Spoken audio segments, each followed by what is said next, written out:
All right. The group stage is done, and wow. That's all you can say is wow. Let's go through my predictions. Group A got Price, and Nathan Rafferty got through as well, which is crazy. We'll talk about that when I get into predictions. Group B, I got Clayton. I picked Mervyn King. No, Bradley Brooks got through. We'll talk about that in just a second. So 2 young guys through, which is great. Group C got both of them right. Cross and Wade through. And Group D got both of them wrong. So I picked Dobie and Bunting, and it was Joyce and Roby John Rodriguez, who's to me has been very, very impressive. But we'll talk about the impressiveness and what it's gone through so far. Group B, got them both right. Sherrock and Wright. I called the Sherrock. We'll talk about that in just a second. What a fantastic game. We'll talk about box office. We'll talk about why I believe she'll be in the Premier League. Oops, did I say something controversial? Group F, I got D'Souza right in second place. Sulevic was first. That was the toughest division. And again, we'll talk about Sulevic against Sherrock. Sets up a great matchup. Group G, got both Cullen and MVG. I think that was the easiest one to get. And then Group H, I got Smith. I picked RVB, but Anderson got through. And I believe that's his 16th year in a row, which is crazy. Let's go through the impressions of the first round. Nathan Rafferty absolutely impressed me. Didn't expect anything out of him. I thought he was very solid first game and should have beat Price. I mean, it was there. He had a match start for it. Grotowski just folded like a cheap tent against Rafferty. I didn't expect that. We'll talk about Rafferty's next game up, but impressive. Roby John Rodriguez, impressive. I thought all the young players played really well. And then you get into some of the other ones. I thought Matt Campbell was a little bit disappointing. Obviously, Joe Davis had the injury. You could see he was fired at there like I sometimes do when you try to float them. It don't work. You got to fire them, so he didn't have the ability to fire them. So he was just kind of tossing them, which is never a good thing. And then, I thought Henderson was okay. I thought Lisa Ashton, I'm sorry, she didn't impress. But we'll talk about that. Now, let's take a look at the round 2 matchups. I'm going to predict the round 2 matchups. Group A to D versus the matchups in Group E to H. That's like trying to compare my looks against Brad Pitt's. You've got fantastic matchups. Every single game on Thursday night is going to be a beaut. And every single game today is going to be like, ugh. I don't expect anything out of these games. I think these ones are actually pretty easy predictions for me. I will state that. Now, it will set up good quarterfinal matchups, so I'm excited about that. But I don't think the matchups are good today, so let's go through them. First matchup is Rob Cross against Ryan Joyce. First game of the tournament was a fantastic one. Joyce against Bunting, hold and serve. But now we're going to 10 legs, and you're playing Rob Cross, who I thought Rob Cross played well. James Wade just blitzed him on the last day. And really, at the end of the day, did Rob Cross have a lot to play for? He didn't on the last day. I think he just had to get one leg, although he nearly didn't get that leg, which was crazy. But really, he only needed to guarantee the one leg, and he nearly did lose it, so I'll take that back. He did get blitzed by Wade, though. But it's not like he played bad. So, I see him being able to take out Joyce over a longer period. Again, if it was to 5, maybe I think differently.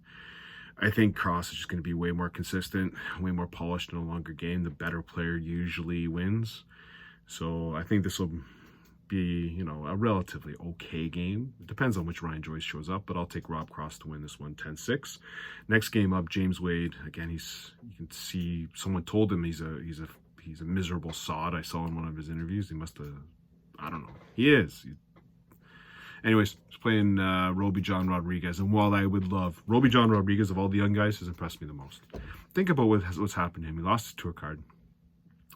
He has been on the tour. He's nearly in the 6th. Like, he's got more. He nearly qualified for the World Championship just on player championship money. He doesn't even have a tour card.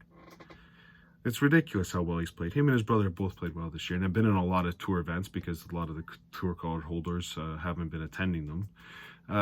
But just impressed. The game against Bunting, that's impressive. The game against Dobie, impressive. I mean, it's really good stuff. I think he'll play Wade tight. I just think Wade's got more experience.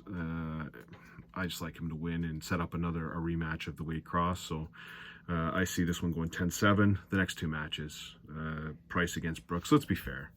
The only reason Bradley Brooks is in the second round is because Mervyn King bottled that first game like nobody's business. I've never seen him play that bad. Mervyn King played awful against Bradley Brooks, like complete garbage.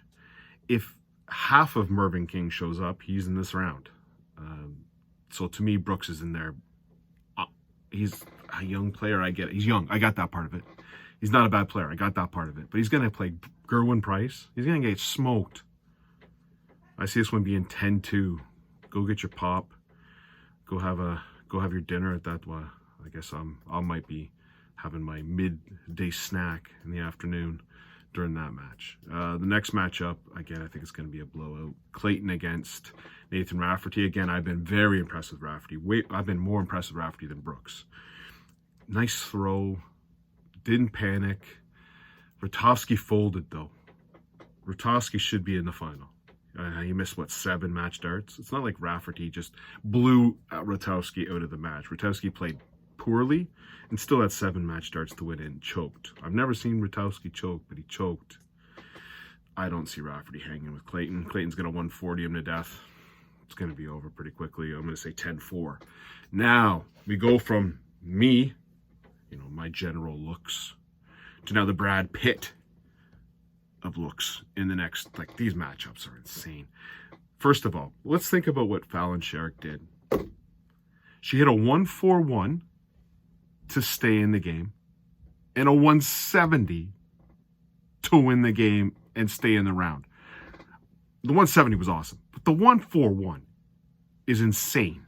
If you miss it, you're done. She knew going up. This is the difference between Sherrock and Ashton. Ashton might beat Sherrock more, but they play on the floor. When you get on stage and you take a 141 to save your skin, and then a 170 to win it, this is box office. This is what people pay for. This is incredible. This is nerves of steel.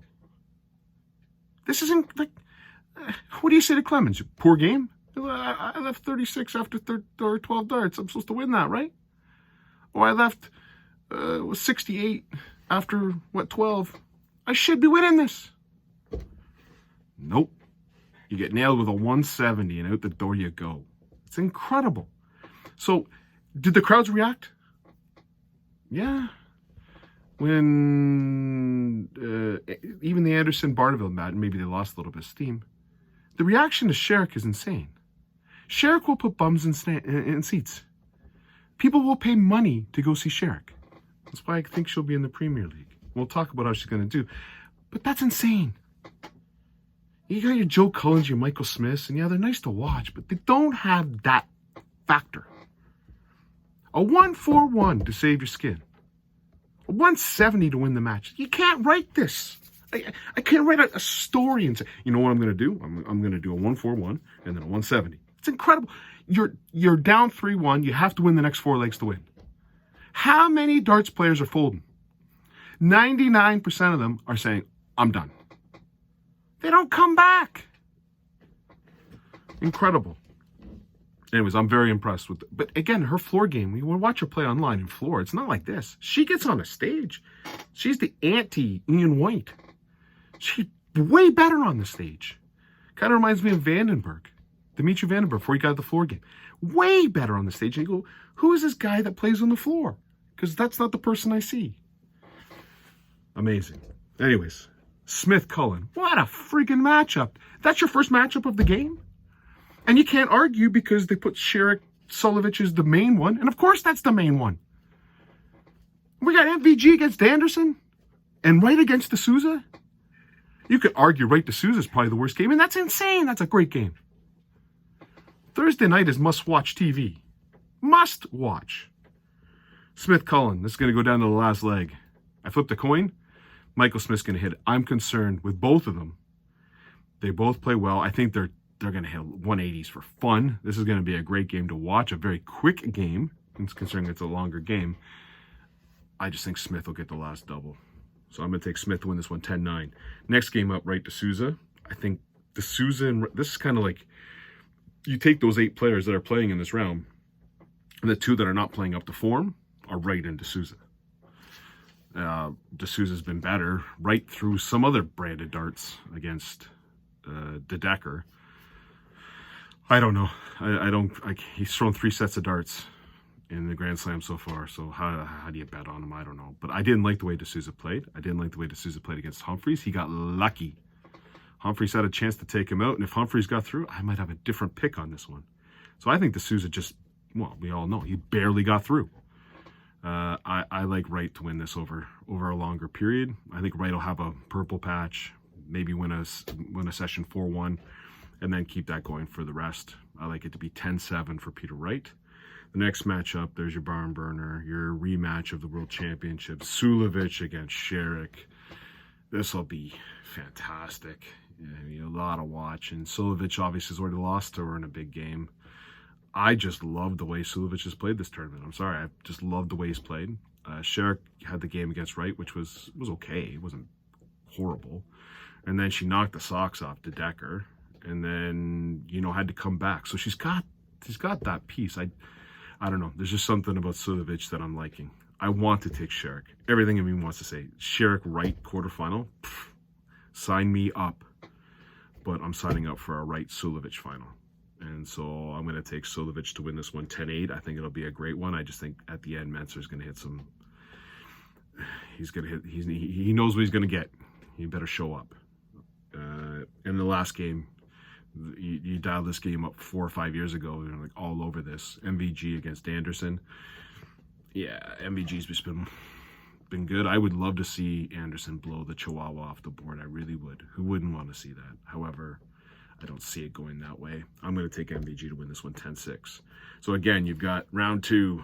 You got the My Looks category, which is Cross over Joyce 10-6, Wade over Rodriguez 10-7, Price over Brooks 10-2, and Clayton over Rafferty 10-4. And then you got the Brad Pitt looks of round 2 matchups Thursday night.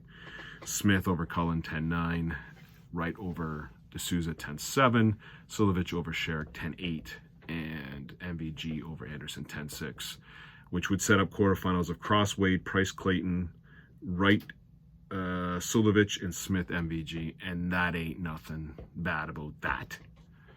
Hope everyone enjoys round 2. I'll talk to you after round 2 and give you my quarterfinal predictions, and I'll see how I do here. Cheers, bye.